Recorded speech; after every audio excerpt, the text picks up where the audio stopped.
पिछली क्लासेस में हमने ये बात जान ली कि सरस्वती को प्योरिटी की देवी कहते हैं।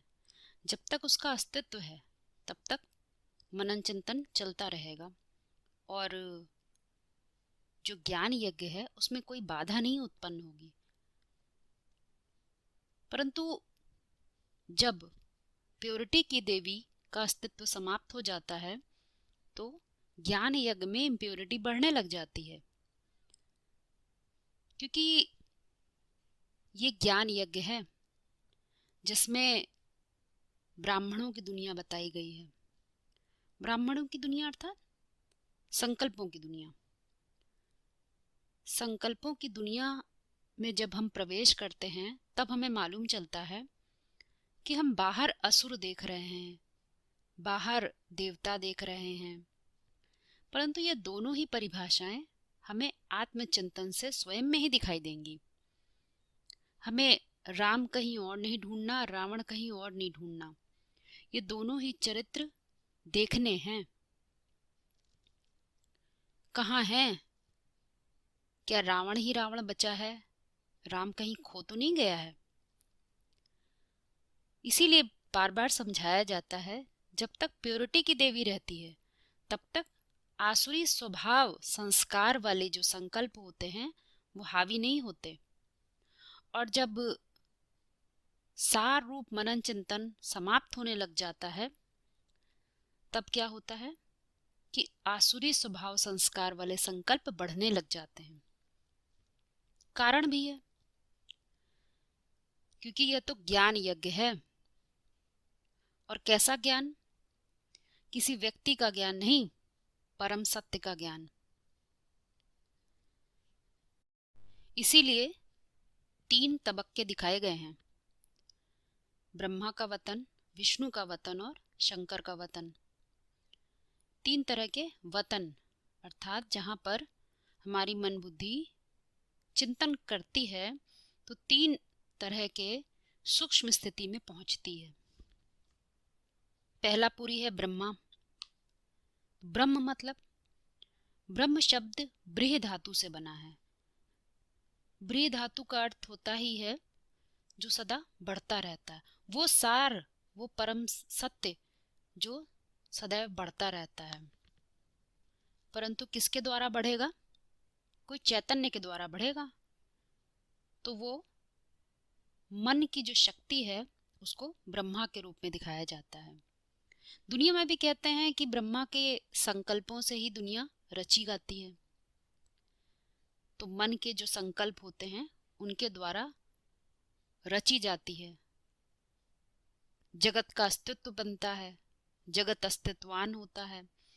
परंतु उस अस्तित्ववान जगत में जो उसका जो सार है उसको हम ब्रह्म कहते हैं।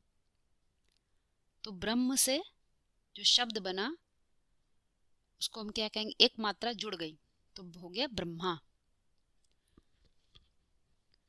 जो सदा सत्य है वो ब्रह्म है, परंतु जब वो रचना का रूप लेगा तो किसके द्वारा लेगा?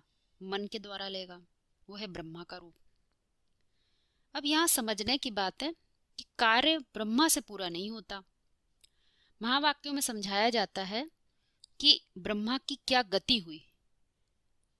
मन के आधार पर यदि परम सत्य को समझा जाएगा तो क्या गति होगी, इस बात को समझाने के लिए एक प्रकरण दिया जाता है। क्या? कि यदि सत्य को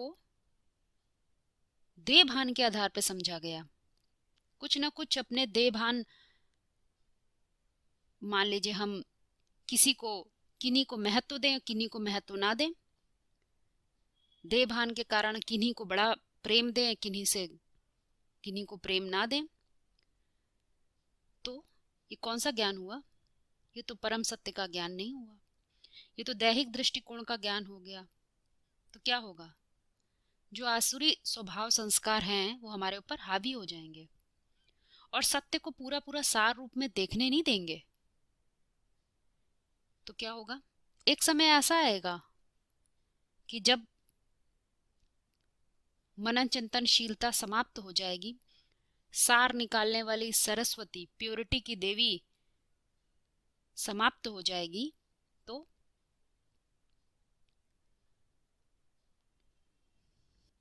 जो कुछ हमने प्लानिंग कर रखी थी, जो कुछ हमने नक्शा बना रखा था, जिन नक्शे कदमों पर हम चलना चाह रहे थे कि हाँ हमारे नक्शे से सतयुग आएगा, प्लानिंग करनी पड़ती है ना, तो वो नक्शा कहीं ना कहीं फेल हो जाता है, कहीं ना कहीं हम धोखा खा जाते हैं, हम सत्य के सही रूप को पहचान नहीं पाते। परंतु मुरली में समझाया जाता है कि धोखा खाने के बावजूद भी यदि निश्चय बुद्धि बने रहे, दृढ़ निश्चयात्मक बुद्धि बने रहे, तो क्या होता है, उसकी गति दूसरी होती है, क्योंकि उसने अपनी प्लानिंग चेंज कर ली है। क्योंकि मुख्य बात ही है नक्शा बनाना।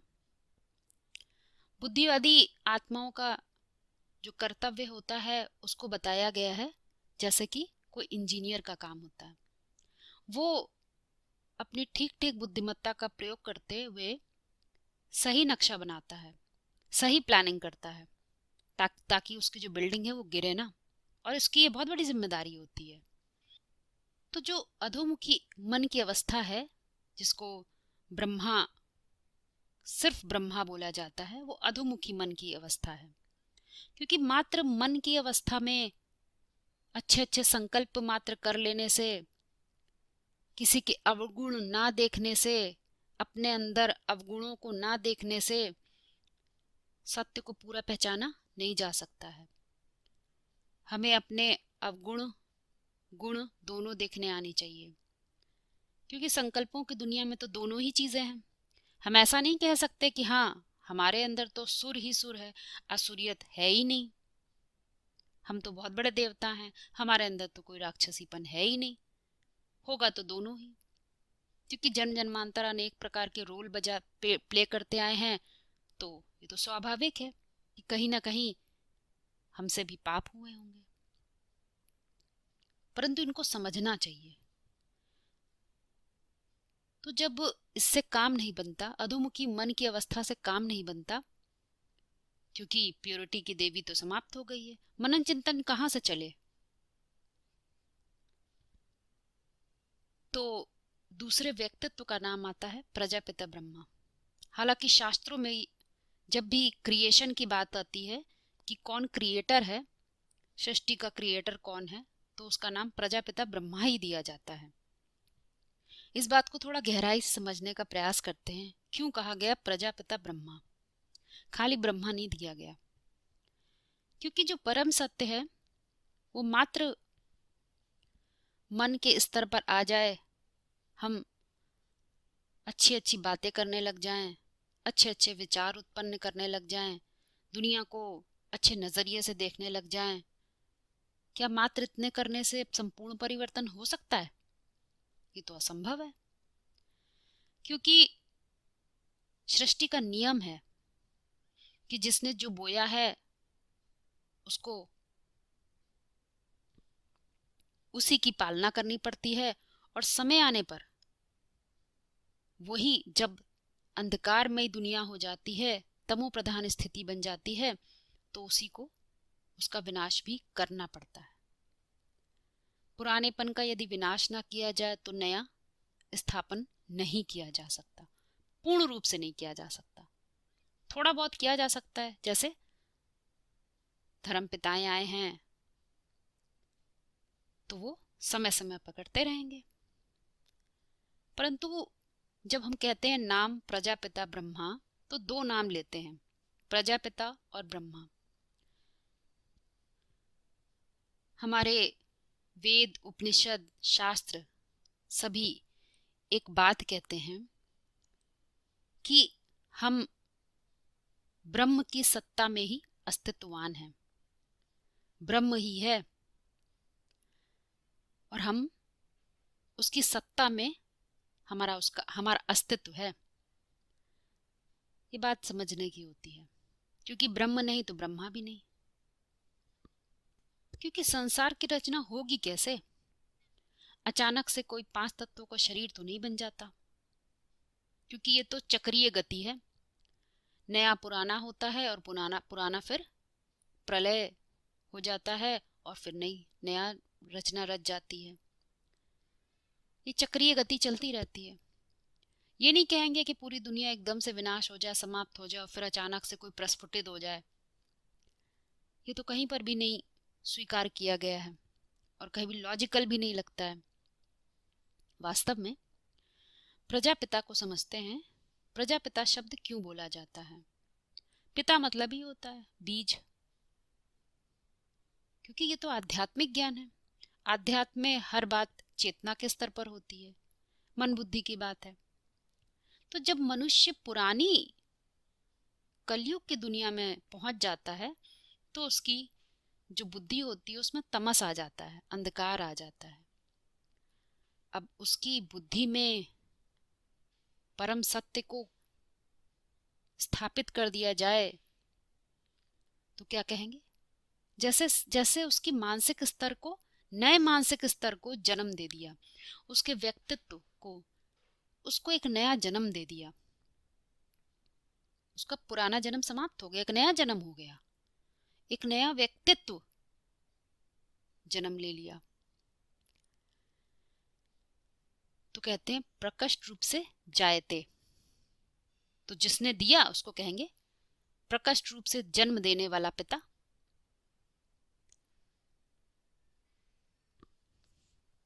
तो प्रकट रूप से जन्म देने वाला पिता नहीं होगा तो कोई क्रिएशन भी नहीं होगी।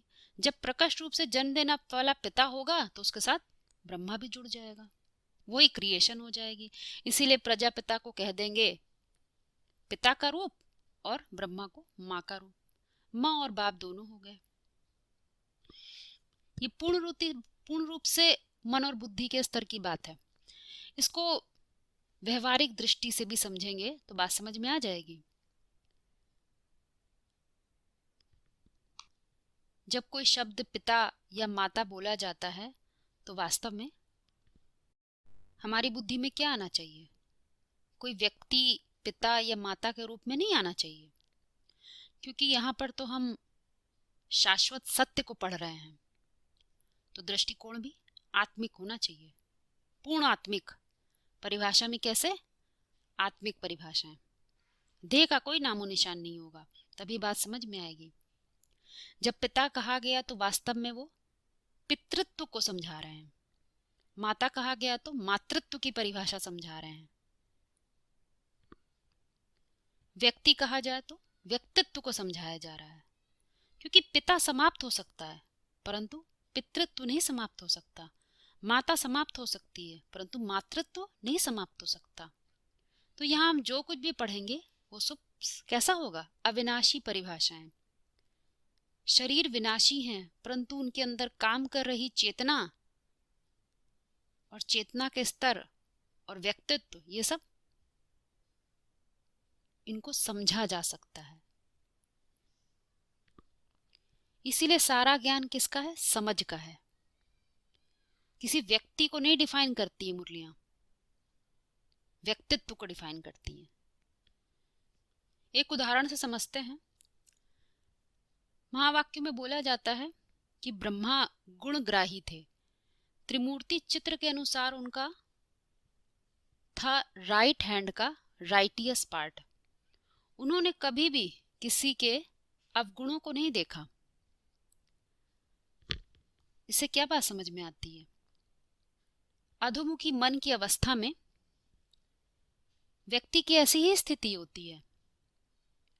वहां पर उसका राइटियस पार्ट है। सत्य को तो जाना परंतु किस रूप में जाना? अच्छा ही अच्छा देखना, गुणों को देखना। अपने भी गुण देखे तो गैरों के भी गुण देखे। परंतु यहां तो वास्तविकता को पकड़ना है। सत्य को भी जानना है तो असत्य को भी जानना है। राम को जानना है तो रावण को भी जानना है। तभी क्या कहेंगे कि हमने यूनिवर्सल ट्रुथ को पकड़ा, शाश्वत सत्य को पकड़ा। नहीं तो कैसे समझेंगे कि हमारे अंदर कैसे संकल्प चलते हैं? अच्छे और बुरे दोनों ही संकल्प होते हैं, दोनों को कैसे जानेंगे? महावाक्यों में यह भी समझा दिया जाता है कि माँ से वर्षा नहीं मिलता है। परम सत्य शिव यदि मन के स्तर पर ही काम करेगा तो उससे सुख और शांति का वर्षा नहीं मिलता, उसे शंकर की स्थिति भी चाहिए, संपूर्ण मनन चिंतन की भी स्थिति चाहिए, जहां पर वो अपने अंदर की, सबसे पहले अपने अंदर की देवभान की परिभाषाओं का, अपने अंदर की आसुरियत का पूर्ण रूप से विनाश कर सके, वो भी संपूर्ण विनाश।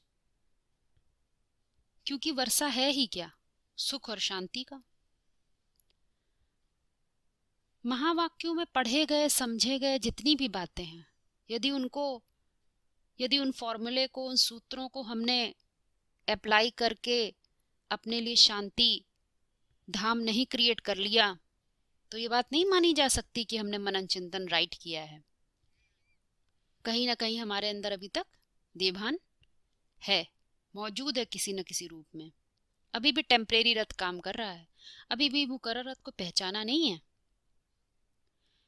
इसीलिए एक पॉइंट आता है, ब्राह्मण तो प्रजापिता ब्रह्मा की संतान थे। ब्राह्मण का अर्थ भी समझाया जाता है शाश्वत सत्य के ज्ञान का लेन देन करने वाले। कॉमन ज्ञान नहीं, किसी भी सत्संग जैसा ज्ञान नहीं, अनकॉमन ज्ञान है ये, क्योंकि ये परम सत्य का संग करा जाता है यहाँ पर। तो ये ऐसे ब्राह्मण, तो उसको क्या बताया, प्रजापिता ब्रह्मा की संतान, अर्थात वो ज्ञान का लेन देन जिससे किसी की मन बुद्धि को के स्तर को ऊंचा उठा दिया जाए, प्रकट रूप से उसको जन्म दे दिया जाए, प्रकटता के स्तर पर, जहां पर वो अपने टेम्परेरी रथ को भूल जाए, उसको अपने टेम्परेरी रथ का याद ना रहे, उसे मुकर्रर रथ की पूरी पूरी पहचान मिल जाए, उसे अपनी नई दुनिया की डिजाइनिंग मिल जाए, नया नक्शा बना पाने की क्षमता मिल जाए, तभी कहेंगे प्रजापिता ब्रह्मा। वो ज्ञान का बीज ऐसा बोया जाए कि वो अपने लिए नई सृष्टि का निर्माण करने में सक्षम हो सके, क्योंकि प्रत्येक बीज ही 3 मूर्तियों का पाठ बजाएगा। बीज है तो, वरना स्थापना तो करेगा नहीं, विनाश नहीं कर पाएगा, क्योंकि विनाश की जो प्रक्रिया है वो कठिन होती है। स्थापना तो करना आसान हो जाता है, परंतु पुरानेपन का विनाश कठिन है। इसीलिए बोल दिया गया है कि शंकर की जो बैठक है ना, वो बहुत स्ट्रिक्ट होती है, वो लीलियंट नहीं है। मन के स्तर तक जब तक ज्ञान होता है तब तक उसमें लीलियंसी होती है, कुछ समझा कुछ नहीं भी समझा, परंतु शंकर के साथ ऐसा नहीं है। उसका पार्ट ही है ऐसा कि उसको पूरे ही ज्ञान को सार रूप में समझ लेना, सार रूप गंगा को अपने सर पर धारण करना। मन के स्तर तक यदि ज्ञान होगा तो संभावना है आज नहीं तो कल हार्ट फेल जरूर हो जाएगा, नक्शे की प्लानिंग काम नहीं आएगी, क्योंकि बुद्धि इतनी निश्चयात्मक हो ही नहीं सकती। क्योंकि यह ज्ञान कैसा है, जो ज्ञान मुरली के महावाक्यों के द्वारा हम सभी ले रहे हैं, वो कैसा ज्ञान है, वो तो वेद शास्त्रों का तंत्र है, वेद शास्त्रों का सार है। तो यदि हमने कोई भी बात समझी है तो कहीं ना कहीं वो वेद शास्त्रों से टैली होनी चाहिए, सार है वो। अपनी मन मर्जी से कोई भी बात नहीं कही जा सकती और ना ही समझी जा सकती है, उसके प्रूफ प्रमाण हमारे पास होने चाहिए। और प्रूफ प्रमाण किसी व्यक्ति पर नहीं लगाए जाते, सूत्र किसी व्यक्ति पर नहीं लगाए जाते। यदि व्यक्ति पर लगाए गए होते तो वेद उपनिषद में ने भी किसी न किसी व्यक्ति की व्याख्या की होती, कभी नहीं। वो तो ऋषि कहते हैं, जो उन्होंने रियलाइज किया वो उनको उन्होंने वाणी के द्वारा प्रत्यक्ष कर दिया। मुरलियां भी हमें क्या समझाती, ये सेल्फ रियलाइजेशन का ज्ञान है। रियलाइज करो, रियलाइज किसी दूसरे को नहीं किया जाता, स्वयं को किया जाता है। फिर एक और पॉइंट आता है कि सूक्ष्म वतनवासी ब्रह्मा को प्रजापिता नहीं कहेंगे, वहां थोड़े ही प्रजा रचेंगे। प्रजापिता ब्रह्मा भी स्थूल में चाहिए। अर्थ क्या है इसका? अधोमुखी मन की अवस्था पर जो सोच होती है वो किस प्रकार की होती है? कुछ जड़त्वमयी होती है। सारी घटनाओं को, सारे नक्शे को हम एक सूक्ष्म रूप में देखते हैं, और कभी कदार इतनी जड़त्वमयी बुद्धि हो जाती है कि उसको साकार रूप देने के चक्कर में जड़ चीजों, जड़ व्यक्ति के नाम से उसको जोड़ देते हैं। कोई कहे शांति धाम बनाना है तो कोई माउंट आबू से जोड़ देगा। बात समझ में नहीं आएगी। ये प्रैक्टिकल नहीं है, लॉजिकल भी नहीं है, तार्किक नहीं है। सूर्यवंश का नाम लिया जाए तो खुद को सूर्यवंशी घोषित कर सकता है। अष्टदेव का नाम लिया जाए तो स्वयं को अष्टदेव घोषित कर दे। ये बात प्रमाणिक नहीं हो सकती है, क्योंकि प्रजापिता का अर्थ ही है प्रकट रूप से जन्म देने वाला बीज। ज्ञान का वह सार, शाश्वत ज्ञान का वह सार जो मनुष्य की चेतना को एक नया जीवन दे दे, प्रकट रूप से उसको जन्म दे दे, उसकी बुद्धि को एक नया डायरेक्शन दे दे, उसको प्रकाश दे दे, उसको प्रकाशित कर दे उसकी बुद्धि को, ताकि वो सत्य के युग में जा पाने की संभावना अपने लिए बना ले, अपने लिए एक रास्ता खोज सके।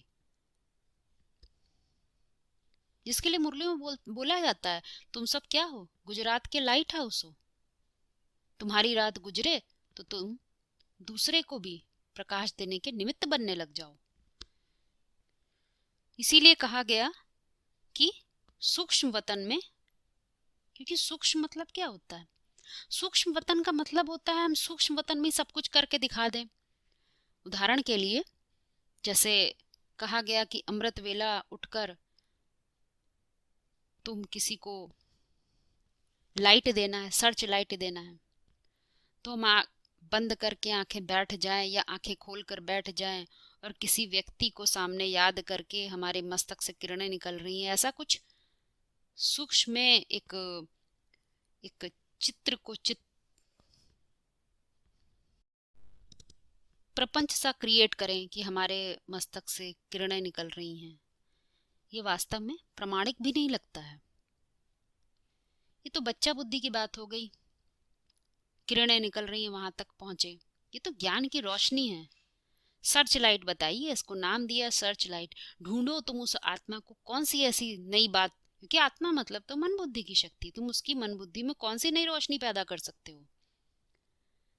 तो उसके लिए तुम्हें सर्च करके ज्ञान से सर्च करो, ज्ञान में सर्च करो, कौन सी ऐसी बात तुम उसे समझा सकते हो कि उसकी बुद्धि पलट जाए, उसकी बुद्धि सूक्ष्म हो जाए। इसीलिए कहा जाता है कि सूक्ष्म वतनवासी ब्रह्मा को प्रजापिता नहीं कहेंगे। यदि मानसिक स्तर पर तुम ऐसे बदलाव कर रहे हो कि उसके अंदर कोई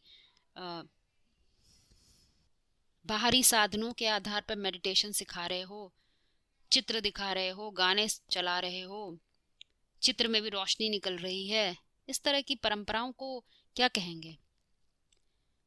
इसमें कोई बुद्धि की उत्कृष्टता की बात तो नहीं साबित होती है। मेडिटेशन का मतलब ही होता है चिंतन करो, तुम्हारा सत्य के साथ योग है तो उस सत्य के प्रकाश को यूज करो, देखो दुनिया में, व्यक्त में अव्यक्त देखने का प्रयास करो। तो इस राज को समझना भी है और समझाना भी है। ये राज है एक, और जो राज जाने उसी को कहते हैं राजयोगी।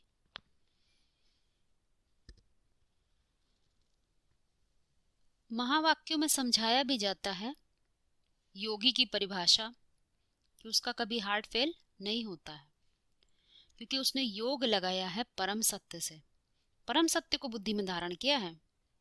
किसी व्यक्ति की परिभाषा, किसी स्थान की परिभाषा, किसी आर्टिफिशियल वायुमंडल की परिभाषा नहीं धारण करी है। 108 व्यक्ति इकट्ठे हो जाएं, ऐसा कोई संगठन बन जाए, इसकी कोई उसने परिभाषा नहीं बनाई है। उसकी परिभाषा क्या है? संगठित होने की, ऑर्गेनाइजेशन बनाने की नहीं, ऑर्गेनाइज होने की। वायुमंडल आर्टिफिशियल बनाने की नहीं, वाइब्रेशन बनाने की। जिसको मन और बुद्धि पैरेलल चलने लग जाए तो कहते हैं वाइब्रेशन। स्वभाव संस्कार बराबर चलने लग जाएं पुरुष और प्रकृति के, तब कहते हैं वायुमंडल बन गया।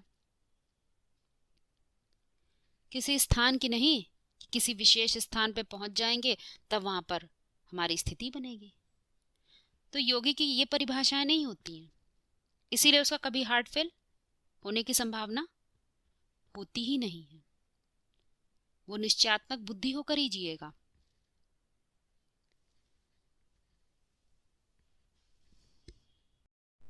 पिछली क्लासेस में हम लोगों ने प्रजापिता के बारे में जाना है। इस क्लास में हम लोग समझेंगे क्या है बाप, टीचर और सदगुरु का पार्ट। सदगुरु महावाक्य कहते हैं कि परमात्मा शिव 3 रूपों में बच्चों के सामने मुख्य रूप से प्रत्यक्ष होते हैं, बाप, टीचर और सदगुरु। शिव का अर्थ जानते हैं हम कि उसका अर्थ होता है वह परम सत्य जो सदा ही तीनों काल में कल्याणकारी होता है। वह सत्य जान लेने से क्या होता है? पहले पहले वह सत्य को जब जानता है, आत्मा को अनुभव होता है कि सच्चाई क्या है, तो वह ज्ञान शिव कैसे कार्य करता है? माँ के रूप में कार्य करता है। वह ज्ञान मात्र स्नेह का पाड़ बजाता है। इतनी सच्चाई जान लेने से, इतना ज्ञान समझ लेने से, जो ज्ञान अभी तक पता नहीं था कि मैं आत्मा हूँ, देह नहीं हूँ, ये जान लेने से कि ये सृष्टि का चक्र है, इतना सब कुछ जान लेने से एक स्टेज ऑफ माइंड तैयार होती है जिससे एक जो बाहरी दुनिया में इतना तन मन धन की शक्ति लगा रहे थे वो अब सिमट जाती है। अब वहां दिल नहीं लगता। तो जैसे कि ब्रह्मापुरी में पहुंचे, परंतु वह वहां पर परम सत्य मात्र माँ के रूप में कार्य करेगा, क्योंकि माँ की एक विशेषता महावाक्यों में बताई जाती है कि कैसे भी बच्चे हों, अंधे, लूले, लंगड़े, नकारा, नाकाम करने वाले, कैसे भी बच्चे हों, माँ उनको अपनी गोद से बाहर नहीं हटाना चाहती है। ये बात समझाई गई। अब ये बात हम मानसिक अवस्था में लगा के देखेंगे तो बात समझ में आ जाएगी। परम सत्य समझ में तो आया, जाना भी, उसका महत्ता भी आई समझ में, परंतु अभी पूरी सेल्फ एनालिसिस नहीं हुई। अभी पूरा ही अंदर से विपरीत धर्मों का, विपरीत धारणाओं का, पुराने बिलीफ सिस्टम का विनाश नहीं हुआ, जिसकी बहुत अनिवार्यता होती है। यदि पुराना पूर्ण रूप से विनाश नहीं होगा तो पूरा ज्ञान, पूरी सच्चाई स्थापन भी नहीं हो सकती है, न समझ में आ सकती है। इसीलिए वो माँ के पार्ट के रूप में समझाया गया कि जो परम सत्य है वो माँ के रूप में तुम्हारी पालना कर रहा है। परंतु वो माँ के रूप में इसलिए क्योंकि वो थोड़ा मीठा मीठा लगता है, अच्छी अच्छी बातें तो देखने में लगती हैं, परंतु पुराने का विनाश नहीं कर पाते। ये स्टेज ऑफ माइंड की बात है। इसीलिए कहा जा सकता है कि ब्रह्मापुरी में जब तक हमारी मानसिक अवस्था पहुंची है तब तक परम सत्य हमारे लिए बाप, टीचर, सदगुरु का कार्य नहीं कर सकता। ब्रह्मापुरी में ऐसी मनोअवस्था होती है जैसे कि हमें नए नए ज्ञान से एक नया जन्म मिला है और बहुत स्नेह की अनुभूति होती है, सबके प्रति प्रेम भी उमड़ता है। परंतु खाली प्रेम उमड़ जाने से, सबके प्रति अच्छी अच्छी भावना कर लेने से तो ज्ञान साबित नहीं हो जाता, क्योंकि ये ज्ञान कैसा है? शिव का। अब ज्ञान शिव का है तो जरूर शंकर भी चाहिए। मात्र स्थापनाकारी पाठ से काम नहीं चलेगा, विनाशकारी पाठ भी जरूर चाहिए। इसीलिए शिव का कार्य बता दिया जाता है कि उसका कार्य है कि जब परम सत्य बुद्धि में धारण होता है तो जब तक वह ज्ञान इतनी पराकाष्ठा तक न पहुंच जाए कि हम शांति धाम पहुंच जाएं, हमारी अवस्था परम धाम की न बन जाए, तब तक ये नहीं माना जाएगा कि हम सुख समृद्धि पाने योग्य बन गए हैं, क्योंकि पहले तो शांति है और फिर सुख है। इसीलिए मुरलियों में कहा जाता है कि पिता का काम होता है आदि में बीजारोपण करना और अंत में वर्षा देना। तो बीजारोपण किस चीज का है? बीजारोपण है परम सत्य के ज्ञान का। वो बीज है, तुमको मालूम चल गया कि तुम आत्मा हो, देह नहीं हो, परंतु ये बीज है। बीज के अंदर क्या क्या भरा हुआ है ये नक्शा तो तुम्हें खुद ही देखना पड़ेगा, जिसके लिए मुरली में समझाया जाता है ये तो जान लिया कि मैं आत्मा हूं, परंतु आत्मा के बाद ये भी तो जानना पड़ेगा कि तुम कौन सी आत्मा हो, क्या स्वधर्म है तुम्हारा। कोई तो मूल धर्म होगा, किसी लिए तो तुम्हारा जन्म हुआ है इस दुनिया में। बिना किसी विशेष पार्ट के तो षष्ठी रूपी रंगमंच पे कोई एक्टर नहीं आता, तो जरूर तुम्हारा कोई विशेष पार्ट है, उसको पता होना चाहिए। और वर्षा क्या है तो बता दिया गया है, शांति, पहले शांति धाम पहुंचे और फिर सुख प्राप्त होने लग जाए, या फिर इसे कह सकते हैं जीवन मुक्ति का वर्षा। तो जो बीजारोपण करा गया है जिस ज्ञान का, उसके आधार पर मुक्ति और जीवन मुक्ति का जो वर्षा है वो कैसे मिल जाएगा। उसके लिए पहले पहले मुरलियों में इशारा दिया जाता है किसकी पहचान होनी चाहिए। मुकर्रर रथ की पहचान होनी चाहिए, या कहें राम की पहचान होनी चाहिए, या कहें बाप की पहचान होनी चाहिए। तीनों ही नाम एक ही काम को दर्शाते हैं। काम क्या है? तो जो काम है वो नाम में ही छिपा होता है। राम का अर्थ है रम्यते योगिनो यस्मिति रामा। यह वह व्यक्तित्व की बात समझाई जा रही है जो तुम्हारे अंदर छिपा हुआ है। वो छिपा हुआ है परंतु उसे अभी अपने होने का आभास नहीं है, जिसको मुकर्रर रथ कहते हैं।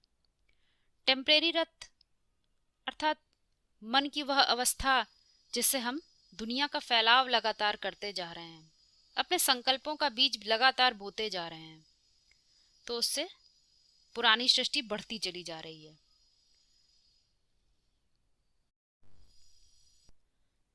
तो उससे दुनिया के दुख दर्दों से बुद्धि मुक्त होने का अनुभव करेगी कि बंधन बढ़ते जाएंगे। सीधी सी बात है, संकल्पों की दुनिया यदि उसमें बीज बोते रहेंगे तो बंधन बढ़ते ही जाएंगे। जब तक बंधन मुक्त नहीं हो पा रही है बुद्धि ये अनुभव नहीं कर पा रही है कि मैं बंधनों से मुक्त हो रहा हूं, तब तक ये नहीं कहा जाएगा कि वर्षा प्राप्त हो रहा है, ना ही शांति का और ना ही मुक्ति का। ज्ञान तो ऐसा है शाश्वत।